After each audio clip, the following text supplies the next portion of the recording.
Sorry, family. I was having a little bit of technical difficulty, but I wanted, go live and tap in with the family. I got a lot of stories, that we're gonna be talking about and discussing today. But I had to run and go grab my charger, family. So if any of the family was in here for that last live stream, I was only on here but for a few minutes, because my laptop tends to, the battery runs out, fast. So I had to go grab my charger to make sure that I could be recording and stuff like that. So my apologies, if any of the family was in here for that first live stream. I was having technical difficulties, but we gonna get right into it, family. I'm seeing a lot in the headlines regarding this mass deportation thing, and how all these individuals, Mexicans, and all of these other groups of immigrants and people want to try to tie and attach foundational Black Americans to the whole immigration thing, which is a bunch of nonsense. I'm even hearing people trying to compare the mass deportation thing to our fight for civil rights and racial injustice in this country, which it ain't. That ain't even comparable to what our ancestors fought for in regards to civil rights and things like that, because our ancestors were fighting for equal rights based off of race. And the only argument that these, immigrants got, it ain't even an argument. They just want to be in the country illegally. That's the only thing. And that's not, right and exact. There's a way to go about things. And, the way they going about it, breaking in somewhere and demanding to stay there, that's totally, wrong. That's not no way comparable to what we as foundational Black Americans, our ancestors been through with the civil rights and things like that, and foundational Black Americans just ain't coming to save nobody. They got to hold their own nuts and take care of it. Because when we want things done as foundational Black Americans, when we need advocacy done, we look to nobody but foundational Black Americans. We stand up, we stand alone, and do what we got to do. But this brings me to the next thing I want to talk about and discuss. That Mexican singer, I don't know if any of the family has seen this female Mexican group. They were on stage, putting the cape on for Donald Trump, singing "I will vote for Donald Trump" and things like that. Her husband was hemmed up by ICE, one of those Mexican singers that was on stage, singing that "I will vote for Donald Trump." You know, and it's just very talented. She was trying to put the cape on. Here it is, her husband gets hemmed up by Donald Trump. So I thought that was very interesting, and foundational Black Americans, for the most part, regardless if they Democrat or Republicans, the one thing most foundational Black Americans at this point in time are agreeing on is that this mass deportation thing, even if they're on the right or the left side, has not a damn thing to do with foundational Black Americans. It ain't our fight and it ain't our struggle, and we sitting it out. And I'm seeing as of late too on the news, outlets, they trying to tie and attach, these news media outlets is trying to attach foundational Black Americans to this mass deportation thing. It's showing people who are they're saying that are United States citizens that are getting hemmed up by ICE, but they don't tell you in all actuality that these people were immigrants. They come from immigrant families and things like that. So there's little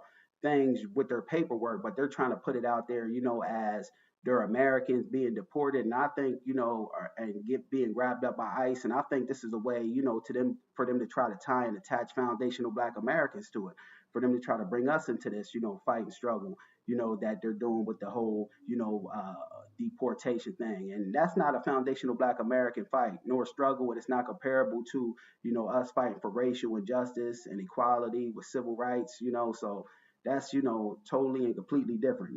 They are just want to try to fight to stay in the country illegally, and that ain't the way that things go are done and conducted. So moving right along, I seen this. It was an interesting video, family, right here. A brother, he was a Arabber and up there in Baltimore, Maryland, which is not too far from me. And basically what an Arabber is, they drive around on a horse, and carriage, and deliver fresh foods to he was delivering fresh foods to like food desert Black communities that ain't got proper healthy foods and grocery stores inside that community. And they say that Arabber thing, when people ride around on the horse and carriage and things like that, that can be traced back to coming out of what was it, the Civil War.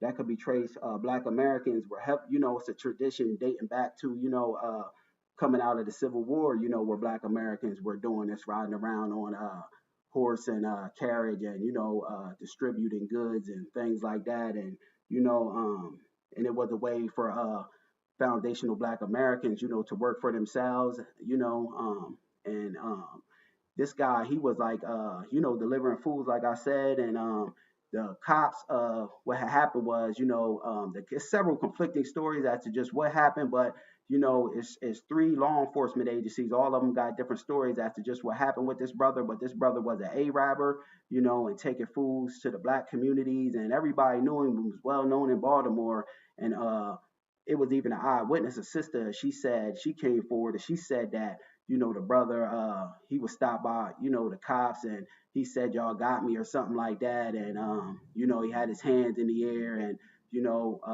a whole bunch of cops jumped on the brother, and somewhere along that line they were tussling with the brother. They was probably beating on the brother and stuff like that, but a gun went off, and when this gun went off, it say it shot an officer, but it ain't saying was it, they allegedly saying this brother had a gun, but I don't believe nothing that come out of a race soldier's mouth.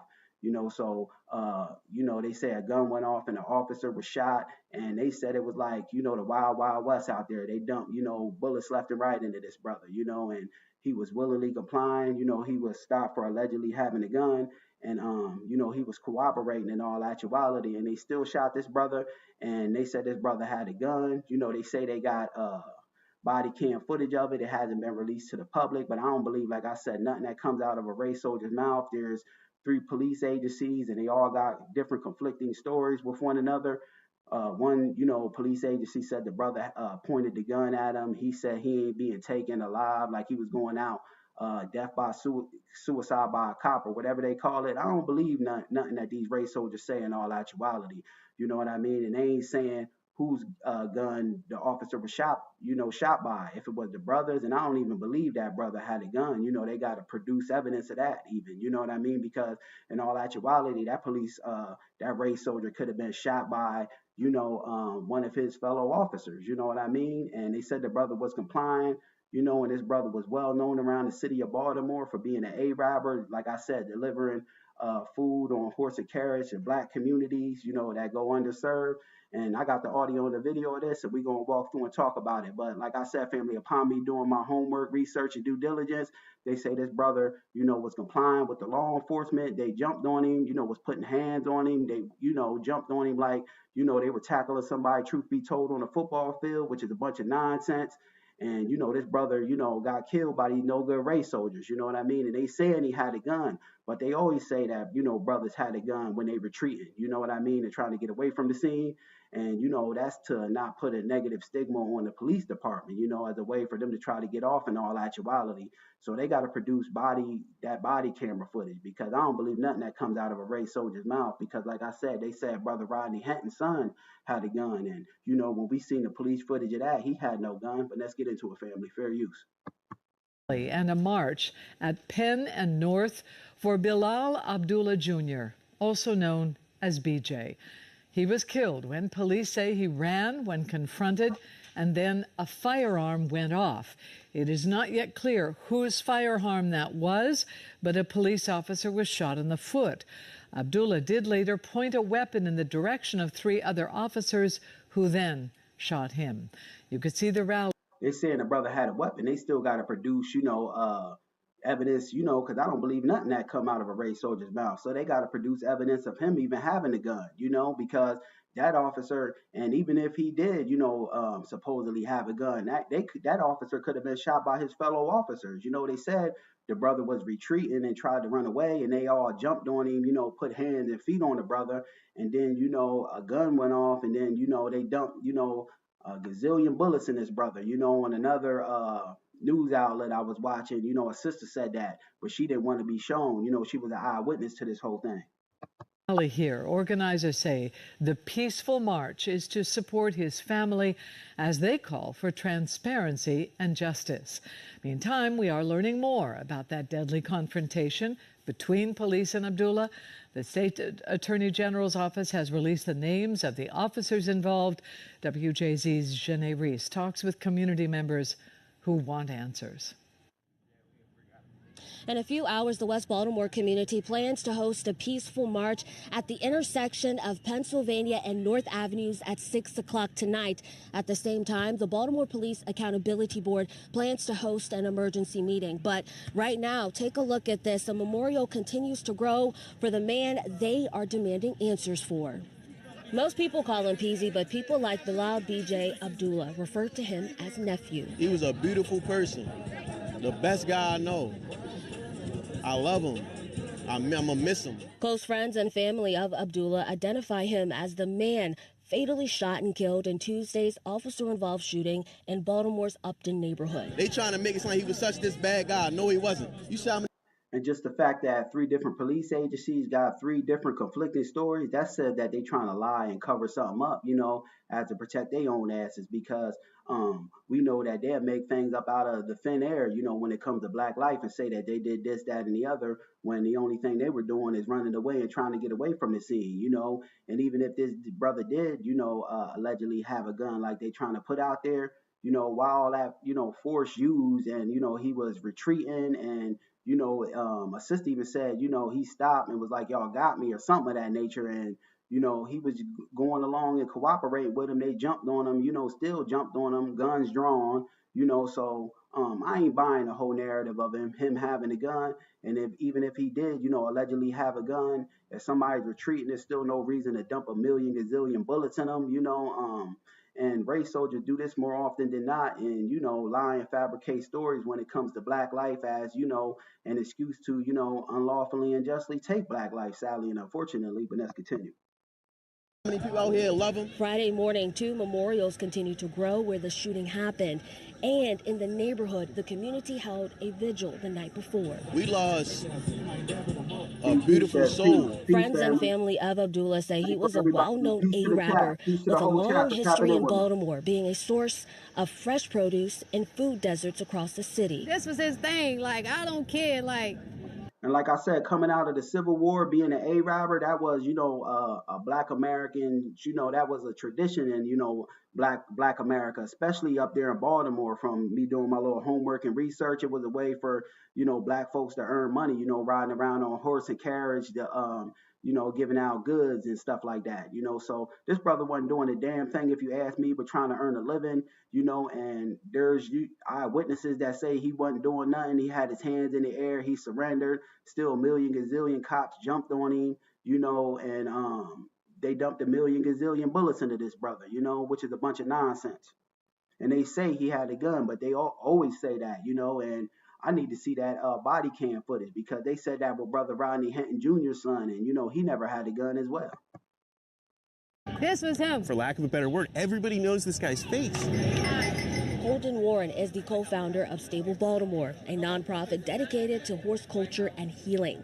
Warren told WJZ he was working with BJ to bring A-rabbing back in a new way. We've been training people, been training a new round of A-rabbers, and we talked about bringing BJ back this summer as we began to roll out new parts of our program. Warren says Abdullah was known to work out of the Fremont Street stable, a place not far from where he was fatally shot. He spent an inordinate amount of time in that neighborhood. That's why I think you saw so much reaction after what happened. Friday morning, authorities officially released the names of the officers involved in the... And look at the names of them officers, family. Rodriguez, all foreign names, all tether names, and one is Nancy, Negron, that's all foreign tether names, family, Latino names. And I don't know what the Nancy, character is about, but these ain't nothing but race soldiers who wanted to unjustly, take Black life, if you ask me. So I got to see more of the logistics, as to this. And I like to see the body camera footage, because we know more often than not, they fabricated stories, especially when it comes to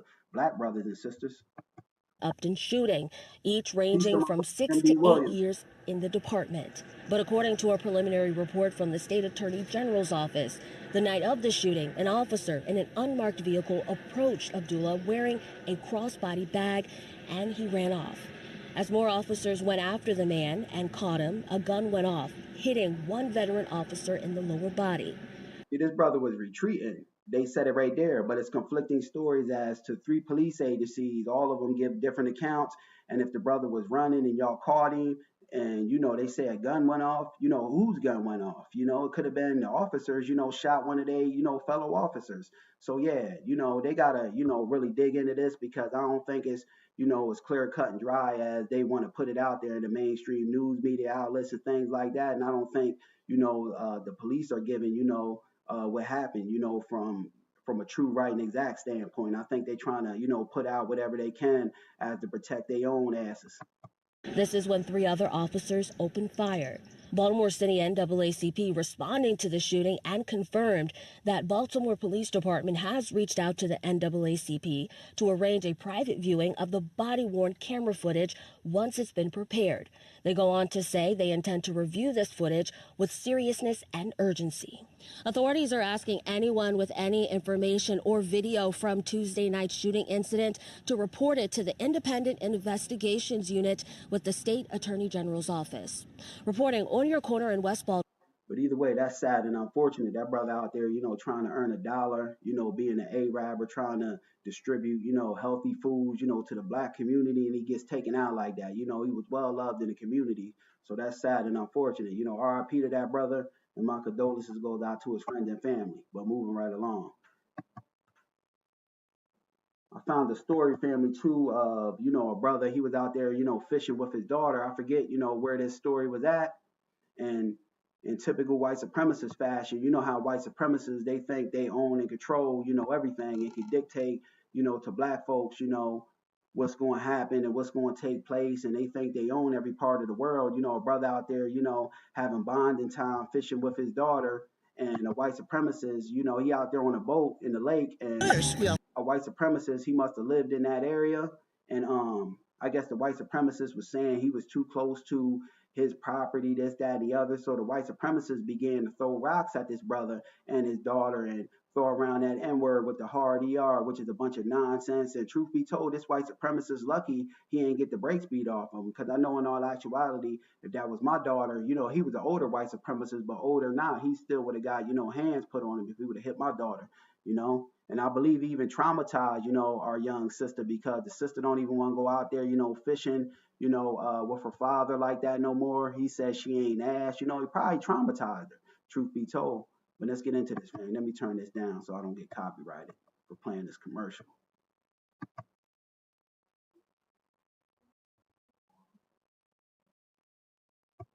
White supremacists kill me. That's why I say white supremacy is a cowardly system. Brother out there fishing with his daughter and they want to start the nonsense. They only attack, when they got the odds in their favor, and on, least suspecting individuals, the old, the young, the elderly, and, brothers and sisters that's trying to go about it, go about things the right way, working class of brothers and sisters, white supremacy is a cowardly system. But let's get into it, family. Fair use. For the man accused in a racist attack targeting a father and daughter who were fishing. They were on a lake in Lunenburg when they say a stranger began throwing rocks at them and shouting racial slurs. Thanks for staying with us. I'm Lisa Hughes. Courtney has the evening off. And I'm David Wade. That stranger is now facing criminal charges. And as WBZ's Paul Burton shows us, the father made sure that he was in court today to see that suspect. Matter of David McFarland, assault with dangerous weapon, 2 counts, assault to intimidate. 67. And seeing him just walk in the courtroom like that, he looked like a stone cold white supremacist. My black senses go off, because truth be told, we as foundational black Americans, we got a mechanism inside of us where we can, as soon as we come in the vicinity of white supremacists, we can know that they are white supremacists in all actuality. And he got white supremacy written all over him. He come out of that era, old school white supremacists who think he going, dictate to black folks how things is going to be moving and shaking, and damn that whole narrative.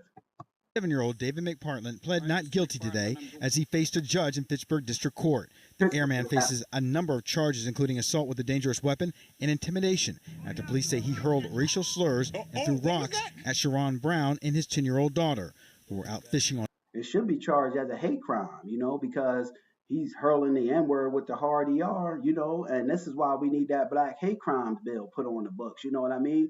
To deter this kind of stuff from happening, to insulate our people, and it should be something, with attack on a child as well, because it was a young black sister there.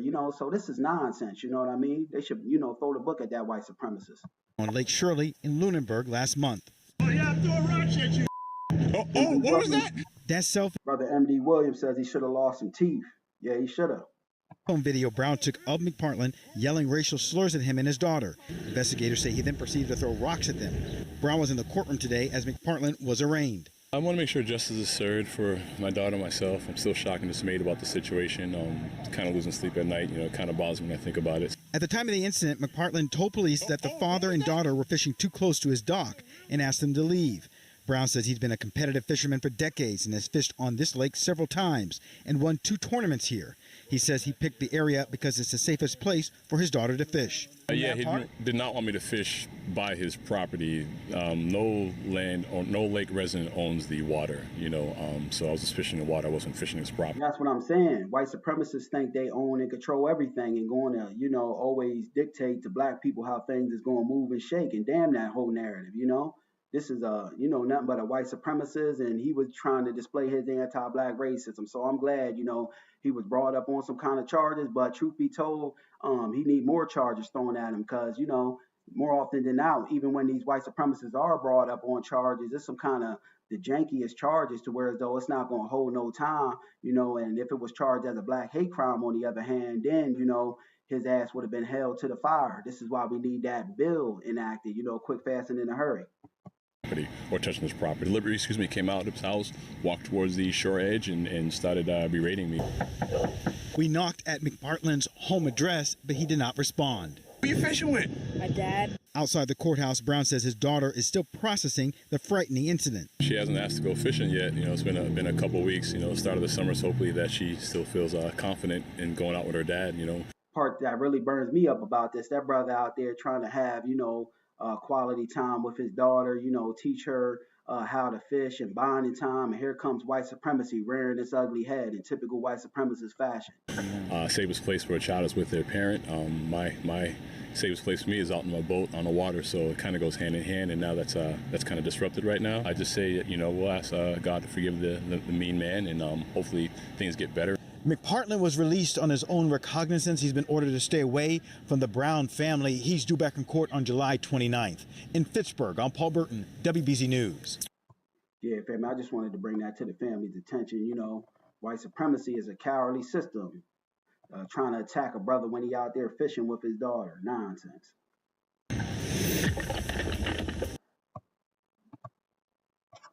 Moving right along, what else did I want to touch on? All family, they say they got a new strand of COVID.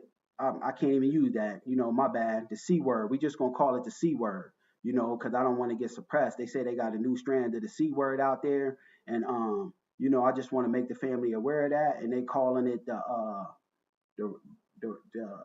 the razor blade, razor blade throat, because what is supposed to happen, it's supposed to feel like razor blades when you swallow, and it's supposed to really be predominant in the throat area. So, family, be aware they got a new C variant out there, a new strand of the C word, and it's called razor blade. And, my advice to the family is just protect yourself at all costs. Make sure, your immune system is high, take you some garlic, elderberries, make sure you stand, with some vitamin C, orange juice, this, that, and the other, as a way to protect that immune system, because, that's what that stuff, attacks, to my knowledge and understanding, is the immune system. Just make sure, you got you some, vitamin C, garlic, and, stay up on some elderberries, because, it's a bunch of nonsense, but they say they got a new strand of the C word, that was hitting people, and predominantly the immune system,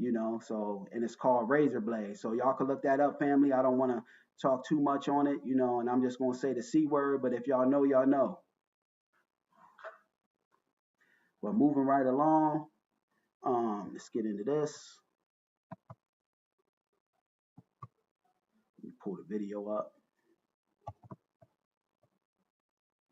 Not that.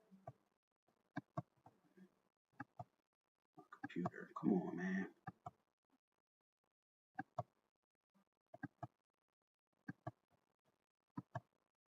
What the heck this computer's doing? it's on. Did it freeze?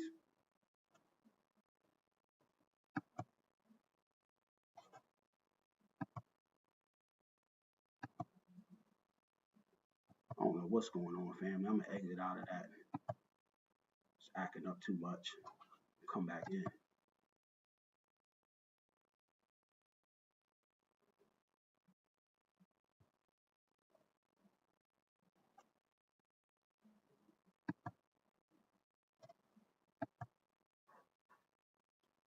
My laptop be lagging all the time.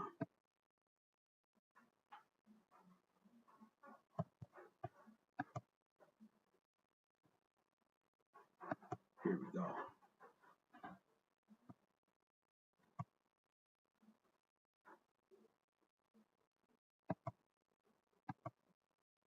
Yeah, they got yet another brother, you know, now they coming out with SA allegations, sexual harassment allegations on the brother Tyler Perry, and you know I ain't buying it. That Tyler Perry. They said the star, the white boy, the star of the Oval, one of the stars of the Oval, was suing Tyler Perry for harassment. They say that now there were some some moist text messages between Tyler Perry and this white dude, and the white boy said that Tyler Perry, he stayed at Tyler Perry's house one time, and Tyler Perry made sexual advances at him, laid in the bed with him, this, that, and the other. While I'm not saying, I don't believe Tyler Perry, forcefully done this, and imposed anything upon anybody. I'm thinking that, Tyler Perry, that brother was long, said to be, on the down low. So I'm thinking, if anything, it was consensual. Now Tyler Perry might have told him he ain't gonna have no roles, this, that, or the other, if he don't get down with, the program. But you can't make no grown ass adult, man, do nothing they don't want to do.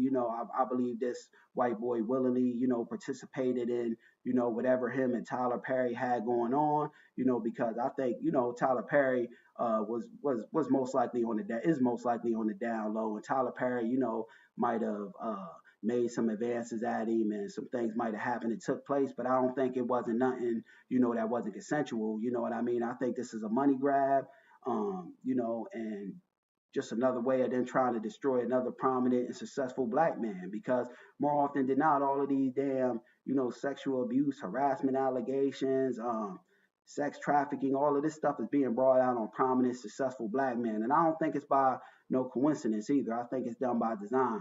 But let's get into it, family. Fair use.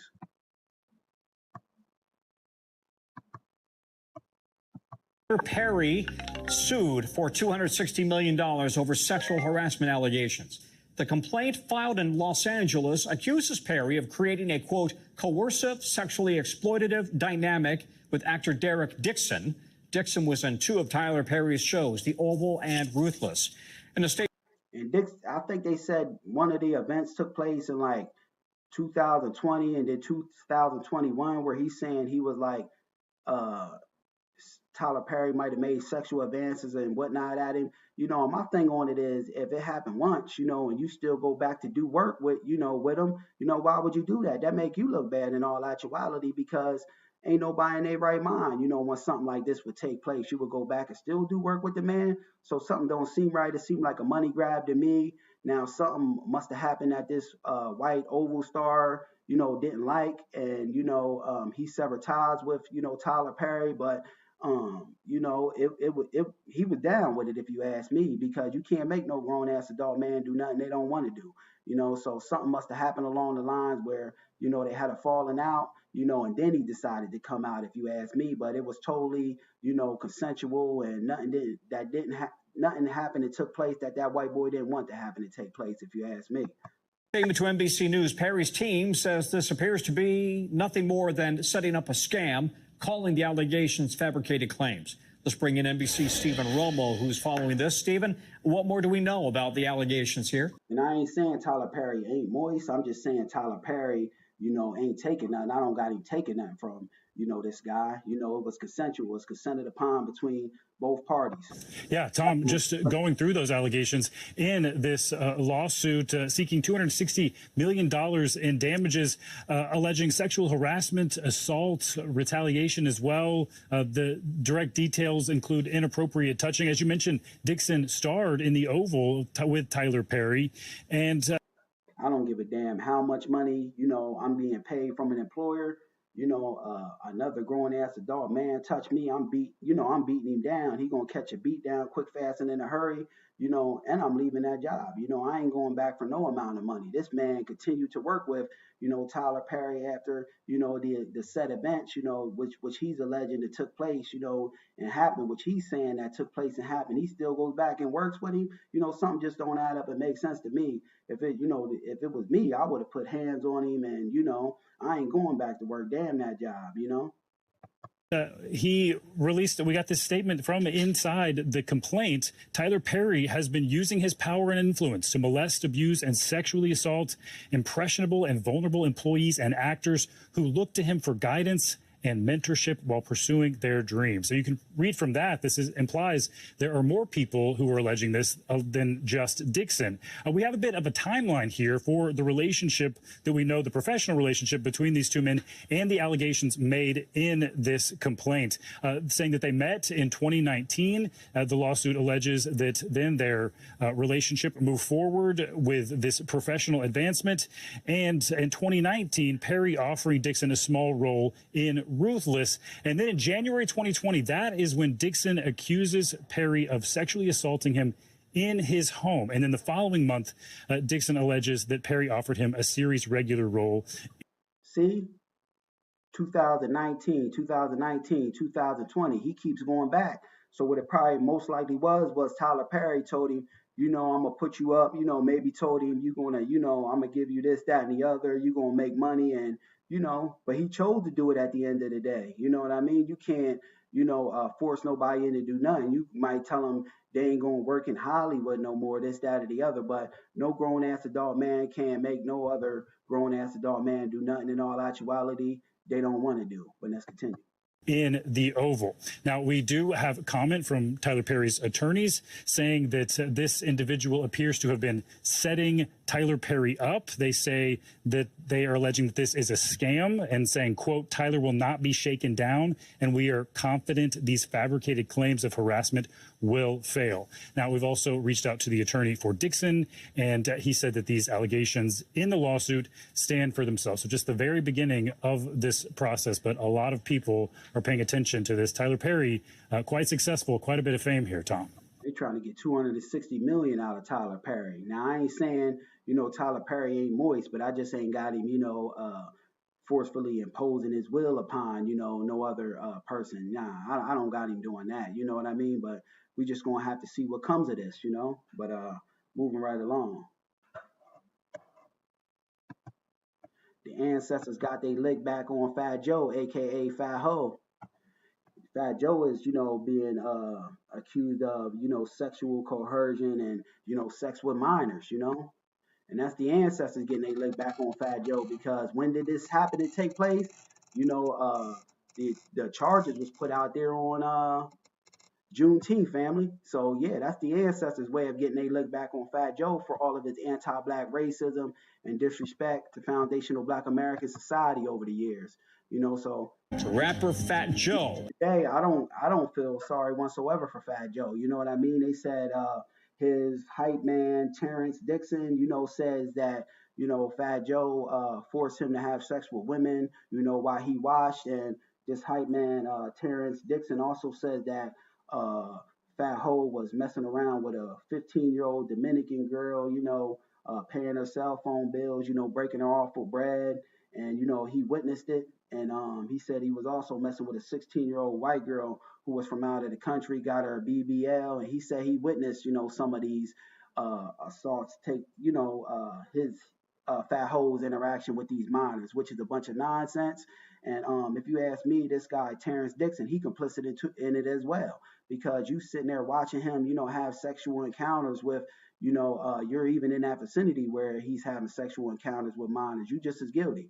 And Fat Ho ought to be ashamed of himself. But the ancestors got their lick back on, Fat Ho, if you ask me, for all of his years of anti-black racism and all of the anti-FBA disrespect, So, and the fact that it came out on Juneteenth, that's, the ancestors at work, if you ask me.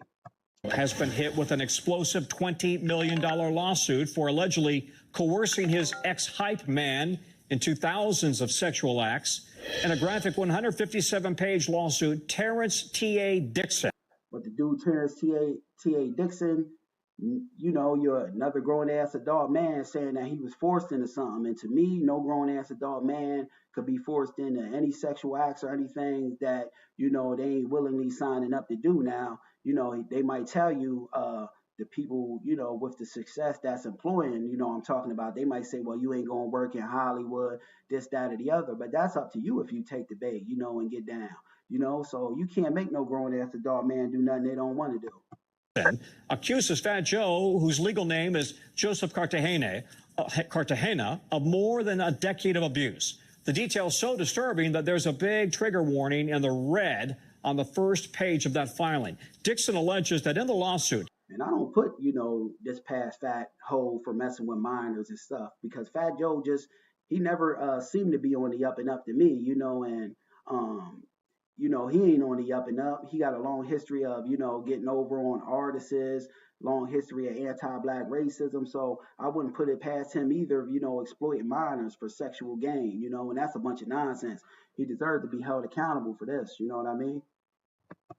Cartagena forced him to, quote, humiliating situations, including sex acts, performed under duress and surveillance.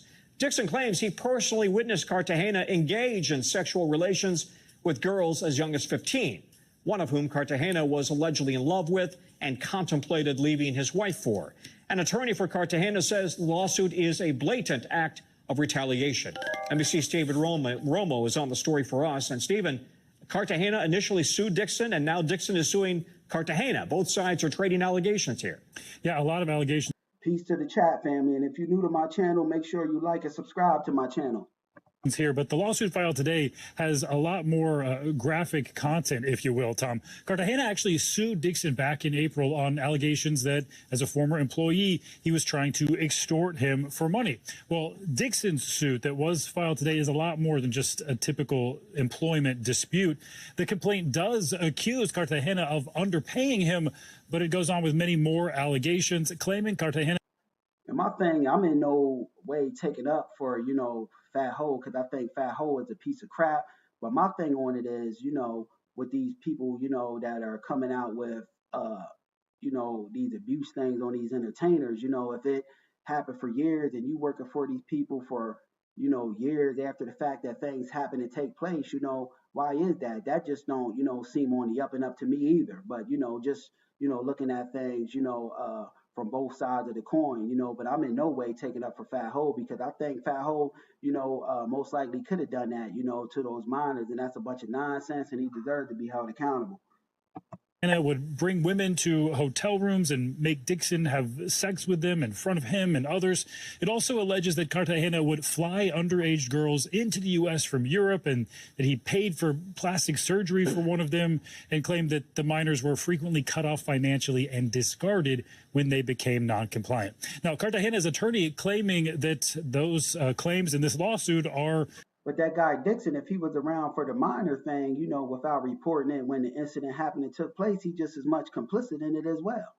Complete fabrications and lies, and saying, quote, the lawsuit filed by Tyrone Blackburn and Terrence Dixon is a blatant act of retaliation, a desperate attempt to deflect attention from this. I'm just, happy, truth be told, that it's, a Latino, and not a brother being, another brother being railroaded and, stuff put on, because more often than not, that don't seem right and exact to me every time that they coming out with these things of SA abuse and things, and sex trafficking stuff. They always want to dump it and attach it to a brother. So I'm just happy that it ain't a black man, that's getting, this put on him, and it is Fatjoe because Fatjoe need to be exposed. Fatjoe need to go. He's bad, for the culture, and we done exposed his card in FBA society for being, blatantly anti-black and his FBA disrespect. So I don't rock with Fatjoe in any way, shape, form, and fashion, and the ancestors, truth be told, got they lick back, and proof and evidence of this is, these charges came out on Juneteenth of all days. Civil suit we filed first, of course, referencing that lawsuit originally filed back in April, Tom. So we have another famous rapper being hit with a RICO charge, and we talked about Sean Diddy Combs' trial earlier in the newscast. He's also, of course, being accused of building a criminal empire here, and several of the people connected to this lawsuit have ties to other big cases, including Diddy's. Yeah, a lot of the players involved have connections to these cases. Joe Tacopina representing Joe Cartagena, of course, that's Fat Joe. He's also represented a lot of other big clients, including President Donald Trump, A$AP Rocky, and he actually turned down representing Sean Diddy Combs himself. And then we have Tyrone Blackburn there on the right, who is right now representing Dixon, but he is also representing music producer and rapper Lil Rodney in a separate case that is against Diddy. The lawsuit filed by Dixon is a civil RICO case, unlike Diddy's, which, of course, is a criminal RICO case. But there is a lot of crossover in these allegations here, Tom. It's kind of head-spinning, actually, Stephen. Thanks very much. But yeah, I just wanted to point out that these charges was brought down on Juneteenth, family, so the ancestors came back, to seek vengeance upon, Fatjoe's nasty behind for all of his blatant anti-black racism and FBA disrespect. But moving right along. Lord Jamar breaks his silence about, I don't know if any of the family has seen this, but Lord Jamar broke his silence about, being called a sellout because he went up there to Vlad TV, when he said he was going to boycott Vlad TV after, Vlad TV disrespected the minister Louis Farrakhan and wouldn't apologize. And, while I still, rock with Lord Jamar to a certain degree, I think, what movie he did was a sellout, going back there, because even if Vlad apologized. Peace. Even if Grand Rising. Hold on this.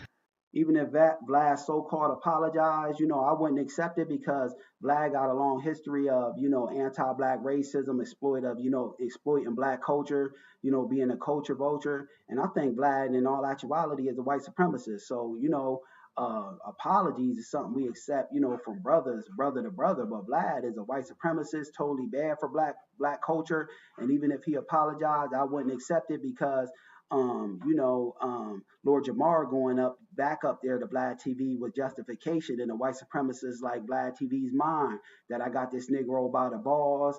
I can make and break black people at the drop of a dime, and black people need me to get to a place of prominence and prestige, which we don't, so this is just, validation in a white supremacist like Vlad's mind that, black people can't do nothing, in terms of getting to a place of prominence and prestige without him, and that, he has a place in black society, which we don't, because Vlad is nothing, to our culture other than being a culture vulture and, practicing white supremacy, because most of the times Vlad is showing the underbelly of black society, starting beefs among brother to brother, and fanning the flames of beef up there at his show. We got to work to get, guys like Vlad TV and these other culture vultures like Adam 22 and a whole host of other people outside of FBA culture not continue to keep these people around, so if you ask me, Lord Jamar, although he's still my brother, that was a sellout move he made,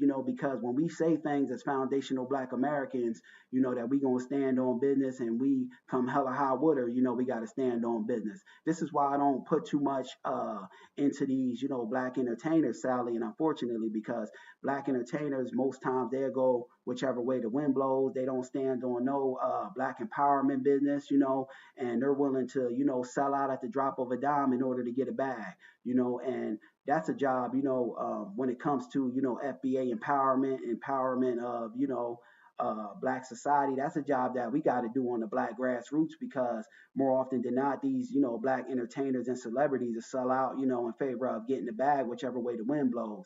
And Lord Jamar, as much as he wants to justify, what he did, he trying to reach,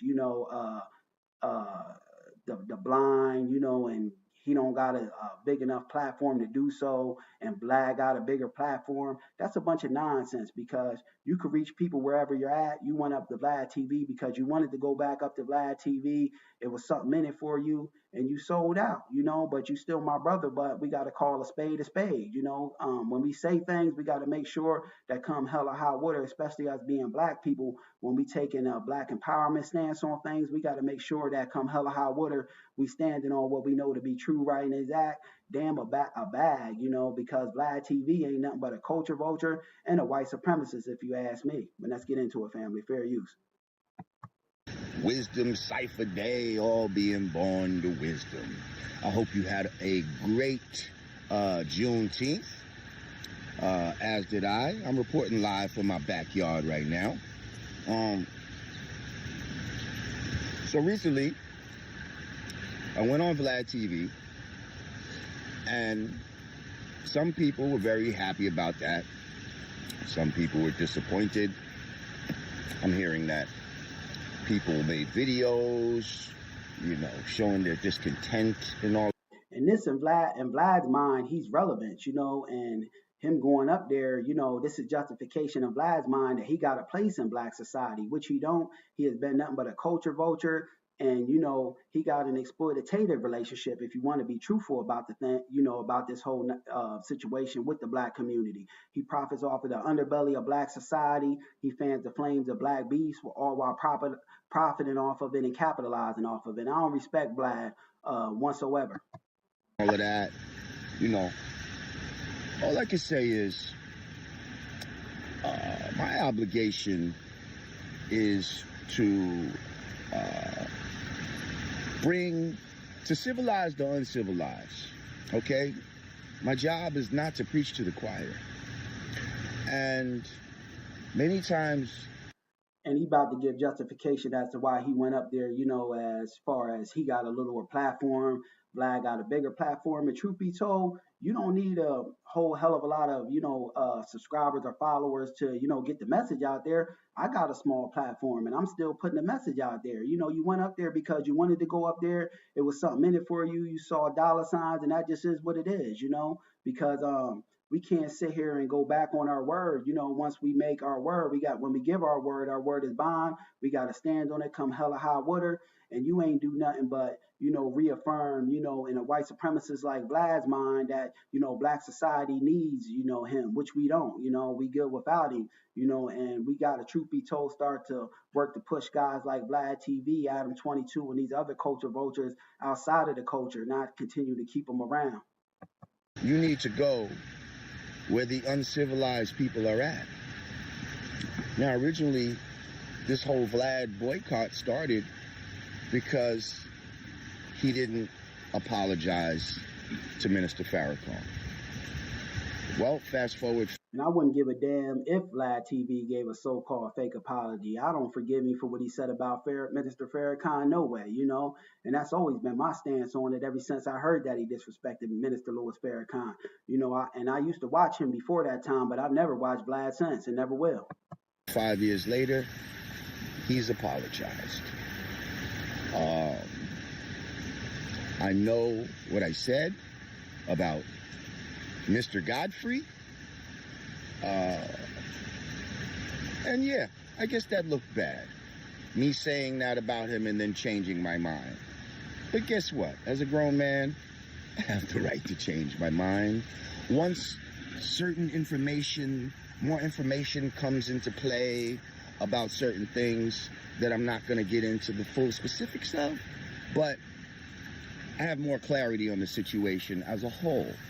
And that's the decision I decided to do when looking at the big picture. So anyone who's a true supporter of me, who actually subscribes to my channel, who actually, donates regularly and gives super chats, if I disappointed you, pardon me, I love you, and pardon me. Anybody else, y'all are just white noise, okay? But love to all of y'all.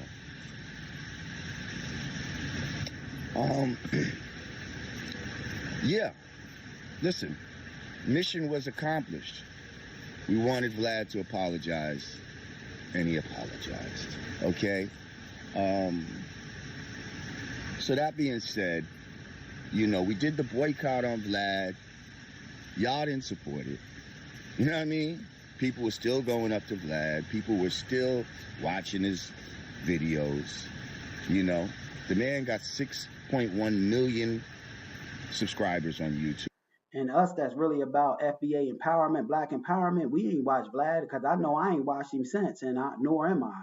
What Lord Jamar is doing in all actuality is, you know, projecting, you know, him going back up there and trying to, you know, make justification as to, you know, we were still watching him, this, that, and the other. Real people that's about, you know, black empowerment first and foremost. We for damn sure ain't watching Vlad, nor are we going to ever partake in, you know, any content that Vlad produces, you know. So that's just him, you know, trying to, you know, put his, you know, shortcomings on us. You know, I'm standing on business, and when I say something, you know, come hella high water, especially when it regards me taking a stance, you know, for the FBA family and, you know, Black society. You know, when I make a, you know, a statement that I'm going to stand on truth to power when it comes to my people, come hella high water, you know, I'm gonna stand on it. You know, so yeah, he can miss me with that, Lord Jamar. I have 174,000. I need to go where my message will be proliferated to the masses. I need to be the voice of reason. And here he goes trying to make, you know, comparisons between his platform and Vlad's, giving justification that he got to reach, you know, people that are, sleep, you know, on Vlad's platform that, you know, don't got knowledge, this, that, and the other. And he can make, you know, any justification that he wants. You know, I still don't agree with him, although he's still my brother, because you could reach people even if you got 5 subscribers, you know. That don't dictate, you know, if the message, you know, as long as you reaching one person, you know, that's a job well done at the end of the day. You ain't got to be on some, you know, big wig, so-called big wig, you know, white media platform for you to be able to reach people. You could do that where you at. You know, you can go to in the community and reach one brother or sister. That's still reaching. You know, we don't need white society, you know, to dictate, you know, how many people we can reach just because, you know, they got some perceived, you know, amount of success. You know, so damn that whole narrative right there that he's trying to push. Unreasonable times, and that's what I've chosen to do. So if I disappointed you, pardon self. But at the end of the day, and I just wanted to say, anybody that made videos about me trying to, thinking that they were tearing me down to try to build themselves up. Listen, I didn't even give y'all the time of day. I've not seen your video, so you didn't touch me, okay? I'm here. This is my backyard, and you're mad. Why don't you make a video from your backyard telling me about how you're mad at me, okay? But listen, I love all y'all. I appreciate the support. There is not a sellout bone in my body. Sellouts are paid to shut their mouths and not talk that shit. And I'm going to always talk that shit. I'm going to always speak the truth as I see it. You might not see. Yeah, but brother Lord Jamar chose to go back up there. He's still my brother, but that was a sellout move, you know. But at the end of the day, he made his choice. But I'm just wondering what kind of leverage, you know, Vlad got over these brothers' heads, you know, to where though, you know, he constantly got brothers going up there. You know, I would say to hell with him because he ain't nothing more than a white supremacist who, you know, made money, you know, exploiting and showing the underbelly of Black society without giving a damn thing positively in return. You know, we got to work to, truth be told, push guys like Vlad outside of the society, not continue to keep them around, you know. So in that regard, you know, Lord Jamar is still my brother, but I disagree with him on his stance on going back up there because I'm, you know, never going to support Vlad TV again ever in my life. You know, any content he puts out, you know, I won't be partaking in it, you know. But I'm gonna get off of here, family. I just wanted to come on here, you know, and tap in with the family real quick. I haven't been live in a few weekends, you know, and peace to everyone who watched, you know, peace to the chat. And if you ain't, you know, subscribed to my channel, make sure you like and subscribe and, you know, be aware of my people, you know, and have a safe weekend because to be aware is to be alive. Peace.